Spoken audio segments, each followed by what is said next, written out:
Nora. Comment ça va? Ça va très bien, merci. Je suis trop contente de t'avoir, sur mon podcast aujourd'hui.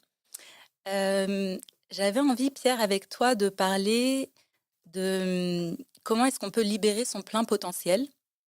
Parce que je trouve que tu es un exemple parfait d'une personne qui a réussi à briser plein de plafonds de verre. Donc j'aimerais, déjà pour les auditeurs que tu te présentes, pour ceux qui ne te connaissent pas, de la manière dont tu souhaites. Oui, bah, écoute, déjà merci pour l'interview, ça fait toujours plaisir de partager. Pierre, le prénom, David, le nom. Je suis fondateur de l'Académie de l'Haute Performance. C'est une entreprise qui accompagne des sportifs, des entrepreneurs, des artistes, des étudiants à se libérer pour exprimer son plein potentiel dans le milieu compétitif. Et avant cela, j'ai un parcours du coup, plus de décrocheur scolaire, donc j'ai repiqué ma troisième, j'ai pas eu mon brevet des collèges du premier coup. Les profs me disaient que j'étais fait pour des études courtes. À l'époque, je pense qu'ils n'avaient pas tort.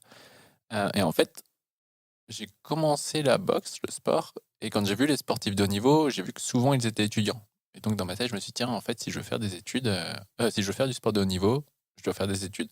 Et donc comme ça, un petit peu par hasard, j'ai continué, bac STI, BTS, licence, master 1, master 2, et donc je suis passé d'un élève qui était fait pour des études courtes à finalement, quelqu'un avec un master 2, donc un bac plus 5. Et là, ce qui est intéressant, c'est que quand je suis arrivé en master, j'ai commencé la sociologie et j'ai vu la sociologie des classes sociales, et j'ai vu que finalement, moi qui jusqu'ici, je pensais que j'étais pas très intelligent, on va dire, j'ai vraiment là-dessus. Je me suis dit que finalement, c'était peut-être pas inné, mais plutôt acquis. Mmh. Et donc, si je l'avais construit dans ce sens, je pouvais aussi le déconstruire et construire dans l'autre sens. OK. Donc c'est là que tu as eu une première prise de conscience des notions, en fait, d'impuissance, apprise, Exactement, ouais. finalement. Est-ce que pour les personnes qui nous écoutent et qui savent peut-être, pas ce que ça veut dire, tu peux, expliquer justement qu'est-ce que c'est l'impuissance acquise? Ouais, alors, Apprise plutôt, je crois qu'on dit apprise. apprise, ouais, alors je sais pas si c'est apprise ou acquis.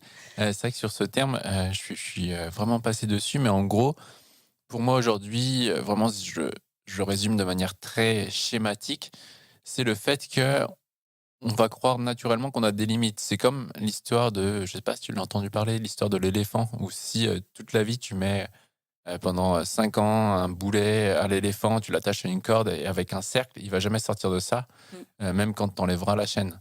Eh bien pour nous, c'est un peu pareil. En fait, on va se fixer des limites par rapport à notre environnement et on va croire que c'est pas possible d'aller plus loin. Sauf Mmh. qu'en fait, c'est vraiment possible si on déconstruit, ce que l'environnement nous a conditionnés. Parce que toi, du coup, pour que les auditeurs, comprennent bien, tu es issu de quel milieu social? C'était quoi, ta vie avant? Et aujourd'hui, concrètement, qu'est-ce que tu fais? Ouais, du coup, alors moi je viens de classe, populaire, hem, donc populaire dans le sens, milieu, de parents, hem, qui sont pas diplômés, qui ont travaillé, ma mère qui a fait les 3-8 à une époque, mon père qui travaillait, dans des abattoirs, voilà, même si après il a évolué avec le temps. Mais, voilà, donc classe populaire, non diplômé, stratégie, sociale, vraiment de faire des études courtes. Et même mes parents, enfin mon père étant plus jeune, il me disait: «Ouais, si tu fais un BEP tourneur-fraiseur, ce sera bien parce que tu auras du boulot avec ça», tu vois? Et ce qui est top parce qu'il faisait ça de son point de vue, et c'était le bon choix, enfin de sa part. Mais du coup, moi, le fait d'avoir rencontré d'autres personnes et notamment avec le sport, j'ai continué. Et aujourd'hui, justement, ce que je fais aujourd'hui concrètement, c'est, dirigeant de l'Académie de l'Haute Performance. Donc je suis dirigeant d'une entreprise, qui est internationale puisqu'on est en Espagne et on a ouvert le marché anglophone. On est la plus grosse entreprise de préparation mentale en France aussi. Donc, voilà, concrètement, ce que je Et fais. vous accompagnez, du coup, quel type de profil? Ouais, on accompagne du coup les sportifs qui avaient les mêmes blocages que moi à l'époque. Plusieurs fois finaliste de championnat de France, mais j'ai toujours perdu en finale.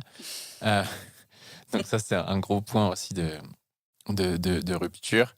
On accompagne des entrepreneurs aussi qui, ont leur entreprise, mais qui, à un moment donné, ont du mal à passer un plafond de verre, ou qui cherchent à diriger, à, à mieux inspirer leur équipe. Mmh. Heu, des étudiants aussi. On a des étudiants, des artistes, des militaires. OK. Finalement, des personnes qui ont envie justement de franchir un cap, que ce soit dans leur, carrière, Mmh. dans leurs études, dans leurs performances sportives ou autres.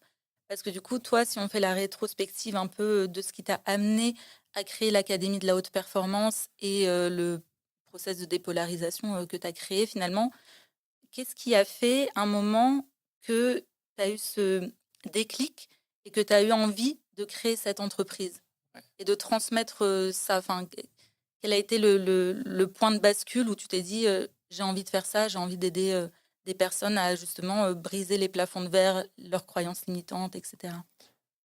Ouais, alors moi, c'est mon passé déjà de sportif, donc sportif de haut niveau. J'étais en équipe de France de savate boxe française, mais j'étais tout le temps numéro 2. C'est-à-dire, j'ai fait 5 finales de championnat de France. Sur les 5, j'en ai gagné une seule, non pas grâce, mais à cause de mon mental. Moi, mon rêve, c'était d'être en équipe de France. Pour être en équipe de France, il fallait être soit numéro 1, soit numéro 2. Et donc, être en finale. Et du coup, jusqu'en demi-finale, je savais que j'allais gagner. Peu importe l'adversaire que j'avais, je savais que j'allais gagner. C'était déjà fait.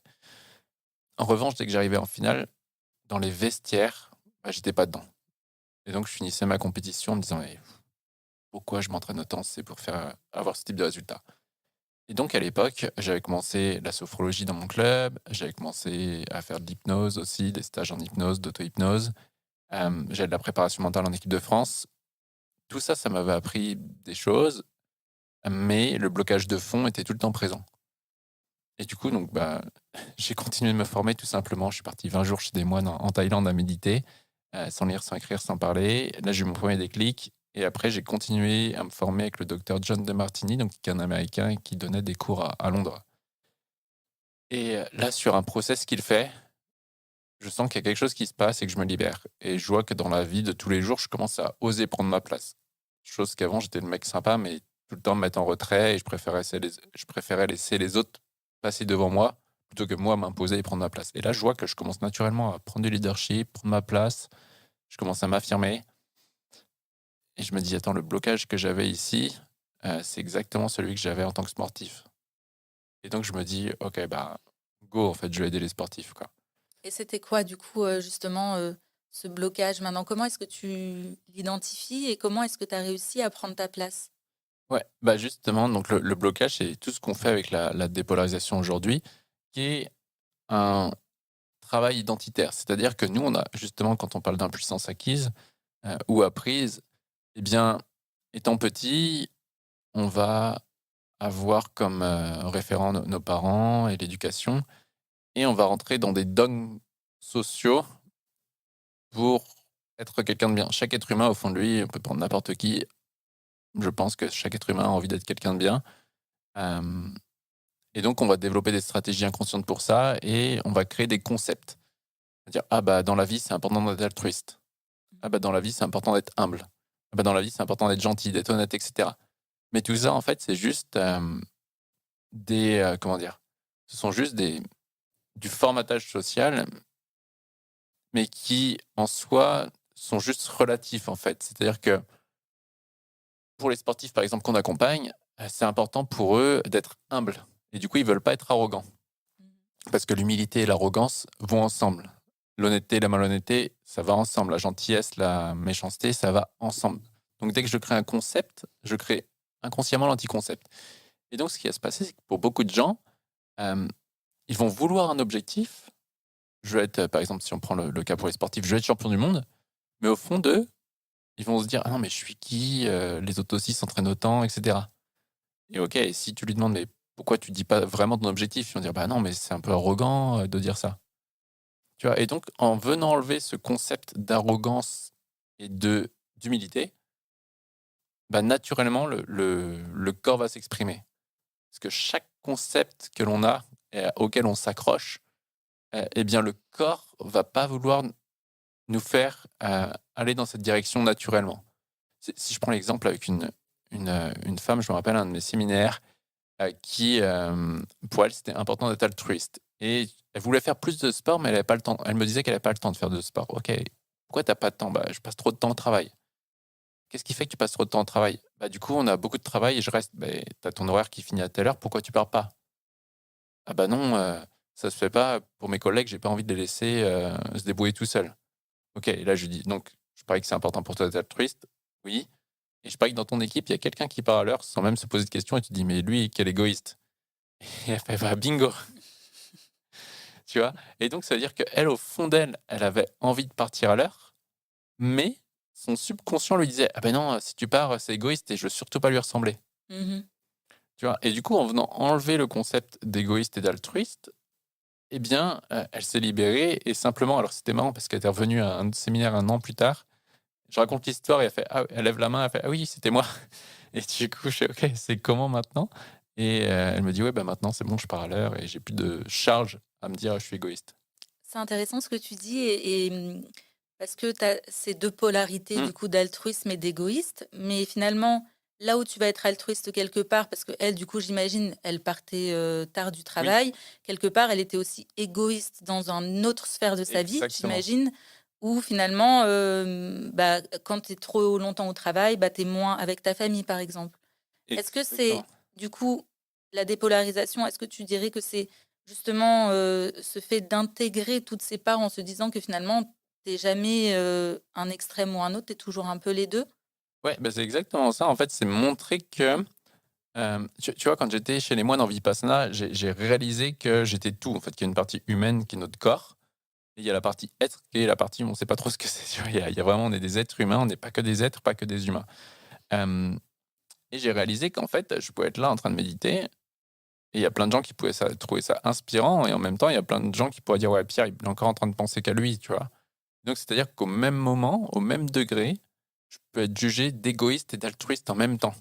Mmh. OK. Ça, c'est l'existence. L'existence, c'est, tu vois, dans notre monde de dualité, une chose existe uniquement parce qu'elle peut se différencier de son milieu. Donc Mmh. une goutte d'eau ne peut pas savoir qu'elle a une goutte d'eau si elle est dans l'océan. Mmh. Donc je suis obligé de sortir de ça et en fonction de ça, tout le monde va me juger à chaque fois. Il va dire, en fonction de leur vécu, ils vont dire: «Ah ben lui, il est égoïste. Ah ben lui, c'est quelqu'un de bien. Ah ben lui, il est honnête». Mais en fait, tout ça, c'est juste valable selon un référentiel dans un espace, un temps et un contexte donné. Mais si je change de point de vue, eh bien finalement, ce concept, il est plus valable. Et c'est-à-dire que en tant qu'être humain, on n'est ni égoïste ni altruiste, on est juste nous-mêmes. Et en Mmh. fonction du jugement que l'on pose dessus, alors on fait exister la partie égoïste ou altruiste de nous. Mais c'est valable que parce qu'il y a un regard dessus.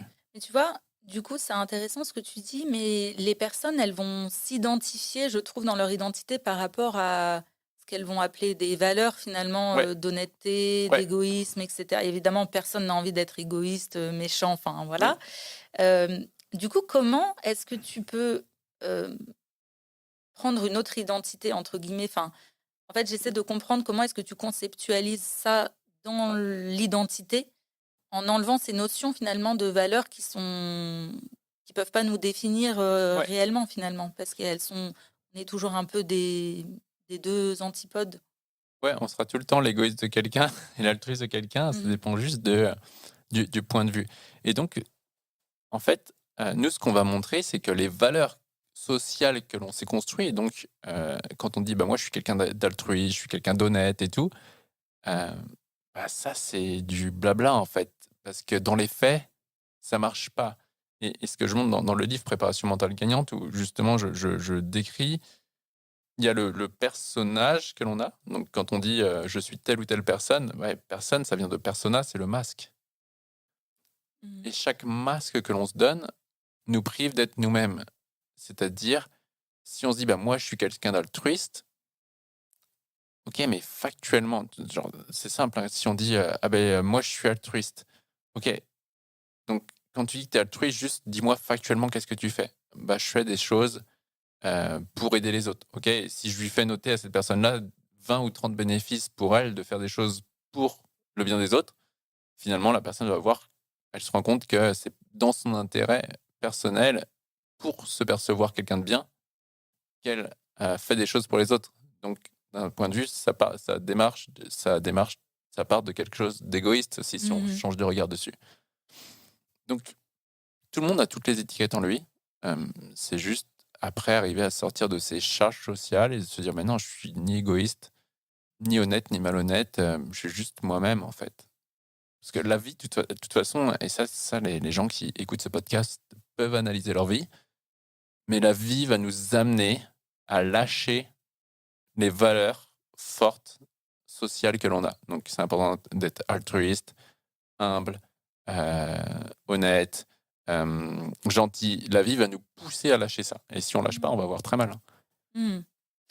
Est-ce que du coup, dans ta conception des choses, si une personne là qui nous écoute a un objectif à atteindre, selon Ouais, toi, du coup, ce qui empêche une personne d'atteindre son objectif, qu'est-ce que c'est? Est-ce que c'est justement le fait de ne pas s'autoriser à être aux antipodes des valeurs sur lesquelles elle a construit son identité? Ou est-ce que c'est d'être trop focalisé sur un objectif matériel? Enfin, tu vois, comment est-ce que tu ouais. aiderais une personne qui veut atteindre son objectif à réussir à casser ces plafonds de verre qu'elle peut avoir comme toi tu l'as fait? Bah, la toute première chose déjà à prendre en compte, si quelqu'un, par exemple, veut se lancer dans l'entrepreneuriat, mais n'ose pas se lancer, tu vois? Je sais pas, j'ai envie de faire des conférences, mais j'ose pas le faire. Ou j'ai envie de parler d'un sujet, mais j'ose pas le faire. La première chose qu'on demande, c'est, OK, qu'est-ce que tu juges le plus? Quels sont les traits de caractère qui t'agacent? Et quelqu'un qui ose pas se lancer, très probablement, je suis prêt à parier que ce qui l'agace le plus, c'est, les gens qu'elle perçoit illégitimes et qui sont à fond sur les réseaux sociaux alors qu'ils sont pas si compétents que ça. Donc ça veut dire que consciemment, j'ai envie de le faire, mais inconsciemment, je me dis, «Bah non, si je le fais, je suis pas encore assez légitime. Tu vois, qui suis-je pour faire ça?» Donc tout ce que je juge chez les autres, j'ai peur d'être jugé de la même chose. Donc là-dessus, bah, c'est la 1re partie, c'est d'aller voir, vraiment de faire ce qu'on appelle nous la dépolarisation classique, où on va justement se réapproprier cette partie-là de soi. Et là, bizarrement, la personne du jour au lendemain, elle va se mettre à à faire des vidéos YouTube là en j'ai le souvenir de notre responsable pédagogique, à la base du coup qui était, cliente chez nous. Quand elle m'avait contacté en 2019, c'était pour elle osait pas faire des vidéos YouTube. Elle n'arrivait pas à passer à l'action. Et derrière, bah, pareil, qu'est-ce qui t'agace chez les autres? Ouais, j'aime pas les gens illégitimes. OK, et du coup, on fait une dépolarisation dessus et du jour au lendemain, hop, elle s'est mise à faire des Mmh. vidéos sur YouTube. Tu vois, nous, le point de vue qu'on a à l'Académie de l'Haute Performance, c'est tous les challenges qui nous arrivent dans la vie sont une occasion de reconnaître, accepter, aimer un trait de caractère chez nous. OK, trop intéressant. Et toi, du coup, si on se remet sur, ton parcours, qu'est-ce qui a fait justement que tu t'es lancé dans l'entrepreneuriat? Parce que tu as eu un parcours où tu étais pas a priori, autour, Ouais. d'entrepreneurs. Tu étais à la fac en sociologie, visiblement, du coup, c'est loin de l'entrepreneuriat et des écoles de commerce et cetera. Donc qu'est-ce qui a fait qu'à un moment, tu t'es dit: «OK, moi je vais aussi lancer ma boîte»? Ouais, il y a eu ça s'est fait en 2 étapes. Il y a eu la première étape où, j'ai cette prise de conscience grâce à ma première formation qui était en hypnose où, waouh, mais en fait, il y a un mode d'emploi du cerveau et on devrait d'abord nous apprendre comment fonctionne notre cerveau avant de nous apprendre des compétences extérieures. Donc, là, je me dis: «Si j'avais appris ça, peut-être que je me serais pas senti débile» et donc là, j'ai mon truc en mode: «OK, je vais changer le monde de l'éducation nationale, je monte mon association». Là, je prends une belle loi d'attraction, c'est-à-dire que je rencontre un prof qui me fait rencontrer un gars, bref et ça va très vite. En 2 3 mois après, on était en mai, ouais, en septembre, j'interviens avec ma première classe de décrocheurs scolaires. L'année d'après, j'interviens dans, attends, c'était un, 2, 3. J'interviens dans 4 lycées l'année d'après, OK. tu vois? Donc avec, je travaillais, je crois, 3 jours par semaine dans les lycées avec les jeunes en décrochage scolaire. Et en fait, après, je vois que je passais au niveau supérieur en mode avec les profs et tout. Je fais des conférences pour des profs sur les neurosciences. Tu te dis: «Mais c'est quoi ce délire?» Et je vois que ça avance, mais je vois qu'il y a un plafond de verre aussi. Je vois que je pourrais pas pousser plus haut. Hem Et du coup, en parallèle, il y a du coup, j'avance sur le côté avec de Martini, sur la dépolarisation et j'ai vraiment cette envie d'avoir un impact et je me dis que l'impact que je veux avoir avec l'association, ça se fera pas, mais pour ça, ça passera par une entreprise. Et vu que mon colocataire de l'époque se lance dans l'entrepreneuriat et se développe plutôt bien, directement, je me dis: «OK, bah, en fait, internet, c'est un levier pour faire passer un message» et donc là, ça commence, vidéo YouTube, vidéo YouTube, vidéo YouTube. OK, tu as commencé avec les vidéos YouTube Ouais, du coup, toi? Et tu parlais de quoi du coup dans tes premières vidéos? je De ce que parlais tu enseignais aux de étudiants aussi? oui, OK, exactement. J'ai OK, commencé par ça, j'ai commencé par mon séjour de méditation Vipassana que j'avais résumé en 2017. OK. Donc voilà, j'ai commencé par ça, j'ai dû faire 16 vidéos les premières. Et Et Et après, où est-ce que tu es arrivé au stade où tu es passé de vidéo YouTube à entreprise? Ouais, ça c'est au moment où j'ai vraiment pris la décision vraiment où j'ai pris la décision, je me rappelle quand j'ai eu le nom, Académie de l'Haute Performance, donc je monte l'entreprise quand même pour vraiment, avoir un impact, mais j'avais pas ma cible, tu vois? J'avais pas la cible Mmh. précise, je voulais un peu aider tout le monde et c'est en donc on est en septembre 2018, je monte l'entreprise en septembre 2018, on arrive là je vivotais et en mars-avril 2019, en mars 2019, je sors d'une session de chiropracteur. J'ouvre la porte, je me rappelle, il y avait du soleil et tout à Nantes. J'ouvre la porte et là, je fais: «Académie de l'Haute Performance». Genre et là, j'ai l'image, à un moment donné, la plus grosse entreprise française, tu vois? Genre, Mmh. c'était fait. C'était déjà Et tu avais déjà ta cible en tête de sportif de haut niveau, du coup? bah, ouais, C'était sportif de haut niveau au départ? alors, ouais, moi, ça a été directement les sportifs, de haut niveau, que j'ai voulu aider. Mais, au moment où j'ai la vision Académie de Haute Performance, je me dis, sportif de haut niveau et là, j'ai attaqué fort avec, publicité sur Facebook et tout, où OK. les sportifs se sont vraiment reconnus à mon storytelling, en fait, à mon message, Bah, parce que tu parlais de ta propre histoire ouais, aussi, du coup. Et donc tu as fait directement pub, tu es directement passé sur de la pub méta pour lancer ton entreprise, ouais, tester l'idée, du coup? ouais. Bon, j'ai même pas je crois que j'étais tellement convaincu que moi, j'ai même pas pris le temps de tester. C'était en mode, go, on y va, je savais que ça allait marcher. J'avais zéro doute. OK, J'avais zéro à OK. ce moment-là, c'était assez dingue, Du hein. coup, zéro symptôme de l'imposteur pour le coup, 0 sur, bah, symptôme oui, de mais parce que tu as l'imposteur. vu que ça Ouais, marchait sur toi, ouais. déjà. Et comment ça s'est passé avec tes premiers clients, du coup? Les premiers Est-ce que tu clients, t'en souviens? ouais, ouais, ouais, je m'en souviens très bien. Il y avait Valentin et Pierre en même temps. Donc Valentin qui était basketteur de National 3. Aujourd'hui, je sais pas où il est. Je sais qu'il a fini son doctorat aussi, cette année, ou l'année dernière et Pierre qui était BMX freestyle. Donc je m'en souviens bien avec Pierre qui était ouf parce que, bah, il y avait, Valentin, c'était intéressant parce qu'il était bridé sur le terrain parce que des fois, il arrivait au panier et au lieu de tirer, son intuition lui disait: «Shoot», il passait. Et je lui dis: «OK, quel est le trait de caractère qui t'agace?» Bah, ouais, dans l'équipe, j'ai quelqu'un de trop égoïste, tu vois? Du coup, il voulait pas ressembler à cette personne, donc il passait au lieu de tirer. Donc pareil, on fait une Mmh. dépolarisation, derrière, il se met à bien jouer avec ça et Pierre, lui, c'était assez ouf parce que c'est vraiment arrivé sur, l'identité, en mode, j'ai vraiment envie d'écrire l'histoire du BMX et cetera et hem et on arrive, il s'abîme un peu les ligaments croisés avant une grosse compétition, le Festival international des sports extrêmes de Montpellier en 2019. Et il voulait faire une figure que personne n'avait réalisée au monde dans ces conditions-là, sur un parc, voilà. Et du coup, son entraîneur lui dit: «Ouais, bah, l'attends peut-être pas quoi, c'est quand même chaud, va plutôt marquer des points quoi, joue la sécurité». Et en session, je lui dis: «Toi, tu as envie de devenir qui à travers cette compétition?» Il me dit: «Je veux être quelqu'un qui rentre dans l'histoire». Cette personne, elle ferait quoi? Bah, elle tenterait. OK, si tu loupes, au moins j'aurais pas de regrets. Et le gars, il fait la figure, il pose la figure. Et ouais, c'est le premier à avoir posé, alors je sais pas le nom de la figure en BMX, mais c'est le premier à avoir posé cette figure-là sur parc. OK. Donc ouais, gros impact. Bah, ouais, trop intéressant. Et Donc ça, après c'était tes quelques 2 premiers mois, clients, ouais, du 2 coup? premiers clients et après l'autre événement marquant, alors après ça se développe. Alors il y a eu Valentin aujourd'hui, c'est marrant, j'ai fait une, Valentin qui était tout timide, il osait pas, parler aux gens et tout. Aujourd'hui, 5 ans plus tard, il a sa chaîne Instagram, il a ses premiers clients, il entraîne les gens à bien jouer au foot. Donc OK. voilà, et c'est un joueur de foot national aussi. Heu et du coup, j'ai fait une petite intervention pour j'étais vraiment touché pour ses clients l'autre jour. L'autre événement marquant où là, ça m'a fait dire: «OK, là, le game, il est plié».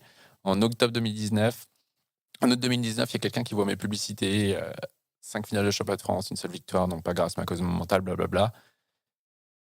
Et le gars, Michel, il m'appelle en mode, «Pierre, dans ta pub, tu parles de moi». J'ai commencé, il fait: «Bah, moi, chaque fois que j'arrive en championnat du monde ou en championnat d'Europe en judo vétéran, je perds». Et il fait: «Ça fait 2 ans que je fais de la prep mentale classique et tout et à chaque fois, je perds quand même». Et du coup, je lui dis: «OK». Je lui pose des questions. Je fais: «Ouais, bah, là, ton blocage dans un mois et demi, c'est fini, quoi, tu en as plus». Et du coup, on bosse ensemble et il m'invite à Marrakech, du coup, pour les championnats du monde de judo en vétéran. En fait, du coup, le demi-finale, il gagne. Et il était assez serein. Et il y a son entraîneur qui arrive en mode ouais, Pierre, ton travail commence maintenant. À chaque fois, c'est après qu'il perd et tout. Je fais ouais, ok. Mais dans ma tête, je savais que c'était fait, quoi. Le travail se fait pas juste avant. Et il y a les finales qui arrivent. Et il gagne les finales de championnat du monde. Et moi, je suis dans les tribunes. Et là, j'ai les larmes aux yeux de gratitude en mode je comprends pourquoi je devais perdre mes finales, en fait. Mon destin Mmh. n'était pas d'être champion de France de boxe, c'était de perdre en finale pour pouvoir chercher quelque chose qui allait me débloquer et aujourd'hui débloquer plus de 1000 sportifs quoi, qui ont été accompagnés. Trop Donc ça, bien, c'était trop bien. l'événement vraiment en mode y a plus de doute. C'est les JO en plus là bientôt. Ouais, Vous avez accompagné ouais, des on doit avoir 10. Alors moi, c'est vrai que j'accompagne moins de sportifs qu'avant. Donc j'avais accompagné trois médaillés olympiques à Tokyo et une à Pékin en hiver. Et là, on a une dizaine d'athlètes qui sont en lice, qui sont accompagnés par l'Académie de haute performance, par un coach de l'Académie de haute performance. OK. Du coup, tu dis tu prends moins de sportifs de haut niveau, enfin, tu en accompagnes moins. Est-ce que Ouais, c'est parce que tu es plus sur une autre cible aujourd'hui? ouais, c'est marrant ce qui se passe, c'est que là, j'ai l'impression qu'avec l'Académie de haute performance, bah, entre guillemets, la torche, elle est transmise et si je meurs demain, il y a suffisamment de gens formés pour continuer à s'occuper des sportifs. Donc je pense que la boule de neige, on peut plus l'arrêter.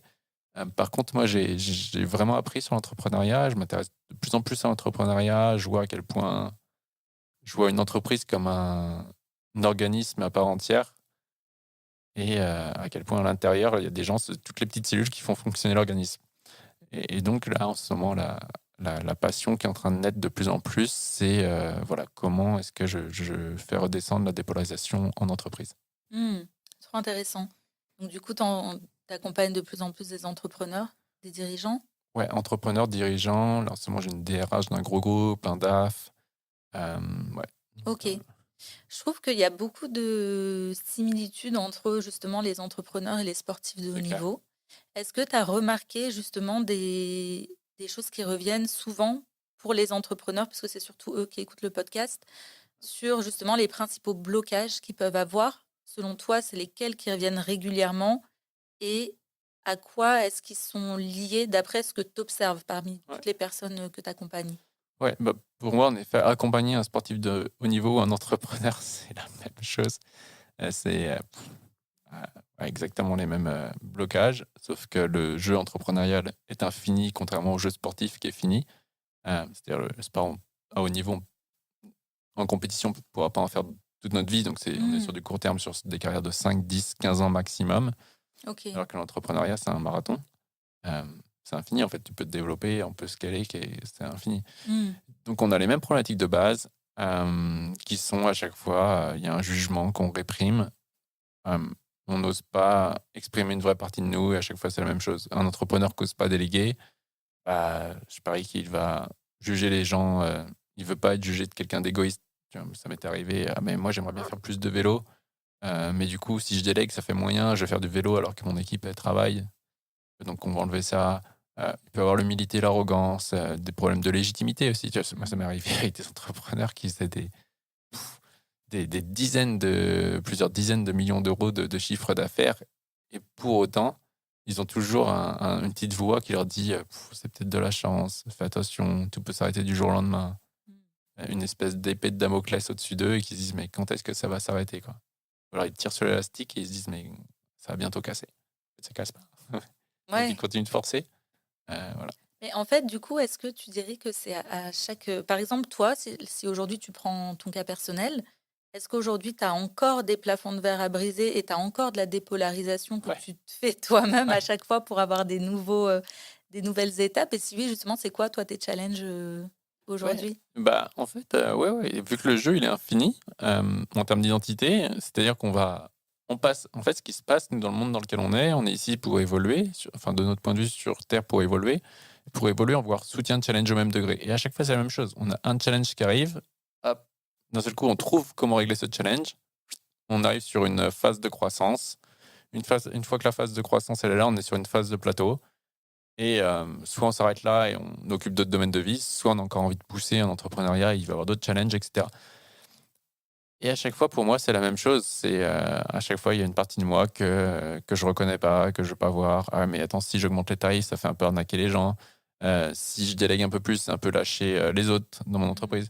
Donc, moi, j'ai la chance d'avoir une équipe de coachs et je suis assez soit je fais la dépolarisation moi-même parce que je vois que c'est une petite charge et je vois l'angle et du coup, je suis la méthode et je le fais. Soit quand je vois que c'est trop chargé émotionnellement ou que je vois pas l'angle, je demande à un coach de mon équipe de m'aider. Je dis: «Tiens, là, tu peux pas m'aider? On prend une demi heure ensemble» et j'arrive pas à passer le collapse tout seul. Ouais, et ça, c'est hyper important, je trouve, justement, quand on est entrepreneur, d'avoir un regard un peu extérieur. Ouais, Parce que finalement,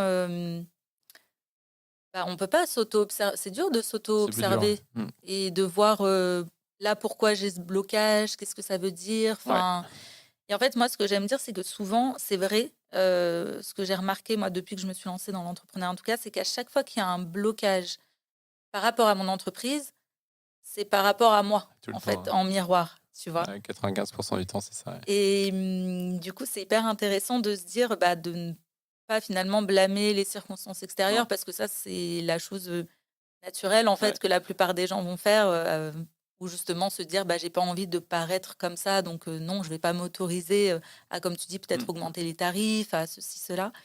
Alors que finalement, c'est, comme tu dis, une opportunité justement de s'autoriser mmh, à être, heu, à exprimer une nouvelle partie de soi, enfin une partie de soi qui existe déjà, mais qui s'autorise mmh, pas à être exprimée pour justement, aller vers l'objectif qu'on vise. exactement. Et je trouvais ça intéressant aussi, hier, on avait parlé beaucoup, d'épigénétique. Ouais, Je trouve ça intéressant parce que je pense que ça aide aussi au-delà du fait d'être accompagné, je pense que l'environnement et l'entourage dans l'entrepreneuriat, il est hyper important. Est-ce que toi, tu peux nous parler justement de, en quoi tu as conscientisé aussi le fait que l'entourage t'aide à aller vers tes objectifs?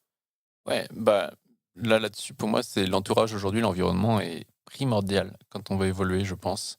Hem, je m'en suis rendu compte tout simplement, moi, quand j'ai commencé à me former et tout, j'ai mis, ouais, quasiment toutes mes économies dans des formations de dev perso. Mais en même temps, j'étais au fond du trou à l'époque, après ma carrière sportive et je voyais certains proches qui, me disaient: «Ouais, Pierre, tu te rends compte, c'est beaucoup d'argent, tu pourrais faire autre chose et cetera». Du coup, je leur disais: «Ouais, mais là, j'ai pas le choix, en fait, je veux passer par là» et puis après, j'avais dit: «Ouais, dans 5 ans, ce sera mieux» et en fait, bah, par rapport à moi, par rapport à l'environnement duquel j'arrive, Hem, bah, les gens trouvent que j'ai une réussite déjà qui est grosse, que c'est top. Pourquoi vouloir plus de croissance? Alors qu'en vrai, matériellement, j'ai tout pour être heureux. Alors que donc ça, c'est par rapport à un environnement. Alors que quand je change d'environnement et que je vais dans un mastermind, que je fréquente aujourd'hui et des entrepreneurs où il y a un plafond, souvent, les entrepreneurs qui nous rejoignent, bah, quand je vais avec eux, je suis limite, petit, en fait, tu vois? Et bah: «Pierre, tu qu'à faire ça, ça, ça en plus et tu vas voir». Mmh. Tu vois? Et donc, c'est important parce que tout ce que no tout ce que notre subconscient valide comme normal, il le manifeste sans effort. Mmh. Donc si pour moi, c'est normal de faire, 2 000 € par mois, bah, je vais les faire. Si c'est normal de faire 5 000 € par mois, je vais les faire. C'est 10 000, je vais les faire. 50, 100 000, et cetera, en fait. Et quand on commence après à augmenter nos standards pour avoir pas un train de vie, mais ouais, pour avoir des standards qui répondent à cette À l'impact identité, que tu veux avoir aussi. ouais, eh bien, automatiquement, on va faire en sorte que des choses qui étaient difficiles avant deviennent normales et une fois que ça devient normal, c'est facile. Mmh. Donc le but, c'est d'avoir un environnement au maximum qui, vont te dire: «Bah, ouais, bientôt tu feras ça, tu feras ça, tu feras tel chiffre d'affaires, tu auras tant de rentabilité» et toi tu fais: «OK». La première fois que tu l'entends, tu fais: «Bon, le gars, il me connaît mal» et en fait, tu l'entends une fois, 2 fois, 3 fois par des personnes différentes et là, hop, ça rentre et une fois que Mmh. c'est rentré, que la graine, elle est là, et qu'elle commence à germer, bah, bizarrement, tu commences à développer d'autres comportements, tu commences à avoir des idées que tu avais pas, tu commences à faire des choses que tu aurais pas fait, tu commences à prendre des risques que tu aurais pas pris et tu commences à voir que, ouais, en fait, l'entreprise, elle se développe et toi aussi, en tant qu'être humain, tu te développes. Alors que si tu restes dans ton environnement de base, je dis pas de rejeter les gens de notre environnement, bien entendu, mais de savoir trouver un équilibre et de Mmh. s'entourer de personnes devant nous. Mmh. Hem, eh bien, on ne peut pas trop évoluer parce que les gens, sans le vouloir, par rapport à nos projets professionnels, sans le vouloir, hein, c'est juste qu'ils projettent leurs valeurs et ce qui est important pour eux, eh bien, ils peuvent nous tirer vers le Te bas. freiner, Ouais. ouais, ouais. Et comment est-ce que quel conseil justement est-ce que tu donnerais aux entrepreneurs pour bien s'entourer et justement fréquenter des personnes qui sont à un niveau au-dessus ou là où elles veulent aller? Comment est-ce qu'elles peuvent rencontrer Ouais. ces personnes? Qu'est-ce que toi tu as mis en place par exemple? Bah, il y a tout simplement tout ce qui est sur internet, les podcasts, il y a ton Mmh. réseau Happy. Je pense que c'est ce que tu fais à créer un environnement qui est gagnant. Et puis après, aller se renseigner sur internet, des gens qui sont dans des taper des masterminds, des choses comme ça. Moi, c'est important, cette notion de mastermind. À l'époque, je l'avais lu dans Napoleon Hill, Réfléchissez et devenez riche. Mmh. Heu, pour les gens qui connaissent pas ce bouquin, c'est un livre à lire, je pense. Où lui, il parlait de la notion du cerveau collectif et du mastermind. Et je pense que ça, le mastermind, aller rejoindre des gens qui sont au moins à votre niveau, vous et quelqu'un qui est un niveau au-dessus, je pense que ça, c'est important. Moi, tous les ans, depuis que j'ai commencé depuis 5 ans, tous les ans, j'ai au moins soit un mentor, soit un mastermind. J'investis tous les ans, j'ai un gros budget formation, mastermind ou mentoring. Et mentoring. Ouais, bah, je suis complètement d'accord avec toi. C'est il y a que comme ça Ouais, que effectivement qu'on progresse et qu'on peut se mettre, d'autres standards dans une exactement. autre normalité en fait, Exactement. d'être avec des personnes qui voient les choses, comme normales en fait, Ouais, niveau que ce soit des tarifs, d'un train de vie, de stratégie que tu mets en place. Enfin, en plus, je trouve que comme tu dis, ça peut te donner des idées et t'aider à aller plus vite finalement, dans ouais, ton développement parce que toi, on ne le dit pas, mais finalement, tu t'es quand même développé vite pour quelqu'un qui est parti de zéro. ouais. Alors pour moi, c'est tout le temps trop lent, mais en effet, par Oui, mais rapport parce à que beaucoup de gens, c'est ouais, rapide. parce qu'aujourd'hui, en fait, je pense que tu te dis, comme tu as acquis tout le savoir, que tout Ouais, ce que tu as aujourd'hui, tu peux le reconstruire ouais, en ça, c'est peut-être, clair. 1 an, enfin voilà, tu as les compétences, mais en vrai, en partant de zéro, je trouve que c'est quand même ça a quand même été rapide. Tu as commencé en 2017-2018? 18, ouais, enfin, j'ai fait 2018, mais j'intervenais encore dans les lycées. Donc j'étais à mi-temps 2018-2019. Puis moi, je pense tout le temps en termes de saison. Tu vois, comme une saison sportive, j'ai commencé en septembre 2018 jusqu'à juin 2019 et après, je me suis focus à 100% sur l'entreprise en septembre 2019. Donc ouais, ça va faire, on est en quoi? 2024, ça va faire 5 ans. OK. Bah, en tout cas, bravo, belle Merci. réussite. Est-ce que tu aurais, des conseils à donner aux entrepreneurs qui nous écoutent pour terminer le podcast? Hem, ouais, encore alors ouais, c'est le conseil qu'on est très souvent pas prêt à entendre parce qu'on va se focaliser sur des stratégies, marketing et cetera. Mais vraiment, enfin, tu l'as dit tout à l'heure, chaque blocage est souvent, quelque chose en miroir à toi et moi, à titre perso et à travers toutes les personnes que j'ai accompagnées, bah, ouais, je dirais que 95, si c'est pas, plus, des blocages d'une entreprise sont dus à un effet miroir du dirigeant et que l'entreprise, c'est avant tout pour développer l'entreprise à l'extérieur, bah, c'est d'abord, ouais, faire du développement de soi parce que Mmh. l'entreprise est juste le prolongement de qui on est. Ouais, je suis complètement d'accord et bien se connaître aussi, je pense que c'est important. Bah, ouais, exactement, ça c'est S'accepter clair. aussi du coup, Ouais, s'accepter dans toutes ses parts bien, moins bien, enfin, sachant ouais, que tout voilà, sans tout est bien, jugement quoi. ouais, Ouais, c'est ça, sans jugement, tout est exactement, bien chez nous. C'est juste, une question de référentiel par rapport à qui ou à quoi je me compare. complètement. Bah, merci beaucoup Pierre, Avec, plaisir Nora. à bientôt. Salut. Salut.